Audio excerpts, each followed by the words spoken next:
season finale, Homeland. It's over. It's what over. What will I do with myself on Sunday nights from now on? Oh, man. We have so much to cover, so we're just going to get started. Right. Okay. Welcome to Spoiler Alert for the season finale of Season 2 of Homeland, episode titled The Choice. Starting off...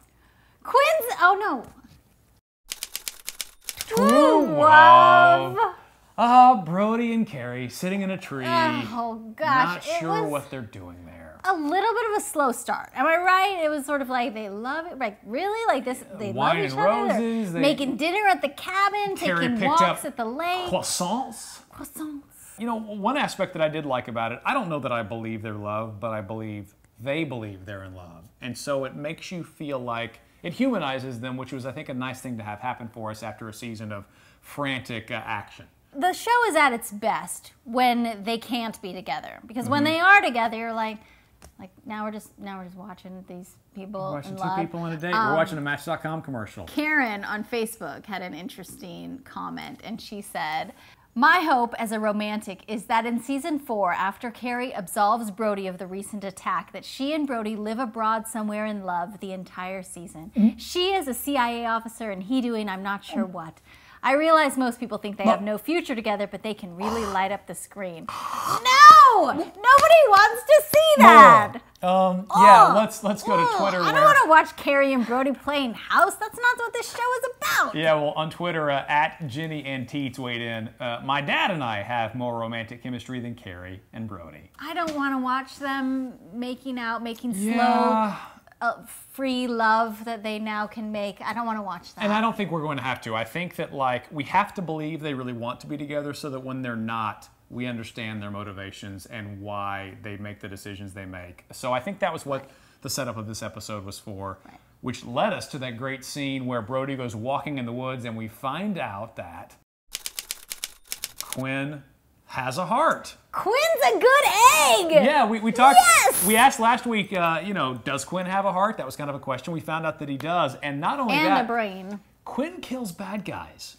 Was that not the best line of the show? I'm a guy that kills bad guys. Yes! Like, to know that he has that moral compass and he has the empathy to not wreck Carrie for no good reason. That was huge. Yeah, and I thought too, I mean, I'm kind of curious if the writers introduced Quinn expecting that he'd end up here because he started out being a guy that was really kind of shady, that we had a lot of questions about, and I think he's become a likable foil and a likable character through the season.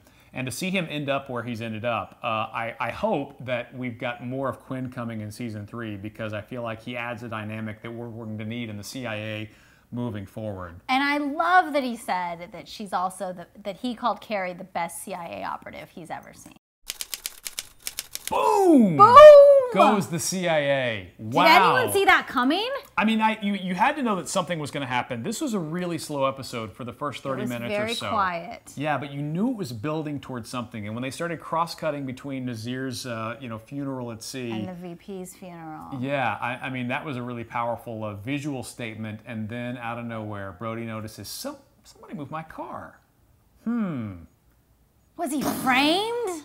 Okay, this is now this will set up season 3. Completely. This one act sets up all of the drama for season 3. And Estes is dead? I kept thinking, he can't be dead. He can't be dead. I'm a little disappointed because I was really looking forward to seeing more of Estes versus Saul and Estes versus Quinn. There was a lot to mine there. But, now the question is, was he the mole we were talking about? Right, because there was a lot of suspicion towards Estes. At Cole Camp said, Estes can't be the mole. He was in the room when Brody had the vest. I think Saul and Brody are in it together. This is leading to a lot of chatter on the Facebook page saying that maybe Saul's the mole, which I've been saying all along that would be a reveal in season 4.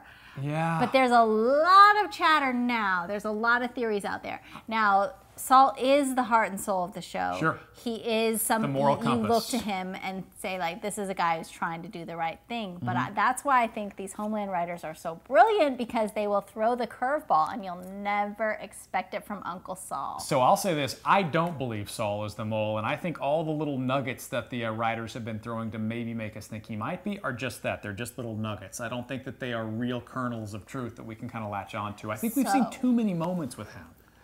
But maybe Saul's a better actor than even Mandy Patinkin is. If we find out in the end that I was wrong and Saul really is Yeah, involved. that's a lot of the chatter. And then everyone else is talking about who moved Brody's car.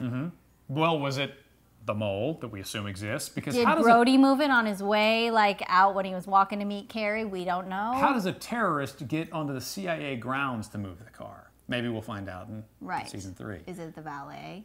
We don't know. You can't trust those valets. So I never do. I think, there's something that Mandy Patinkin has said in interviews about Homeland, that Homeland isn't just about the United States. It's also about your life at home. And we saw a lot of that in this episode. The Brody family is breaking up. Mike is already moving back into his old position. That was really hard and painful to watch. I felt like this was an episode that was all about real connections. A lot of real moments that make you care about these characters so that you care about what happens to them. Yes. When we interviewed Mandy Patinkin on the red carpet of the season 2 premiere, he said that the heart of this show is about family.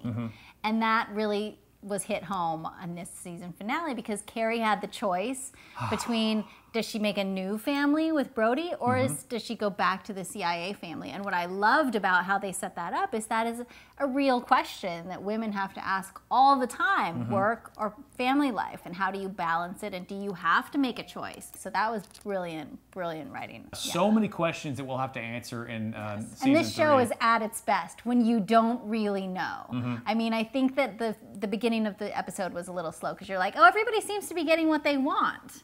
Huh. But then it set it up, so we'll see if Brody, I think he's really a good guy, but he's going to come across some more tough circumstances. Yeah, sure. I mean, we may be seeing The Fugitive replayed in season 3. Could be The Fugitive, yep. But I'll say this, I had no idea where the writers were going to go in season 3 and was really a little bit pessimistic about where they could possibly take us as they wound down season 2. Now I couldn't be more excited. Well done, Homeland. Yes, well done. Well Bravo. done, bravo. I don't know what we're going to do with ourselves as we wait.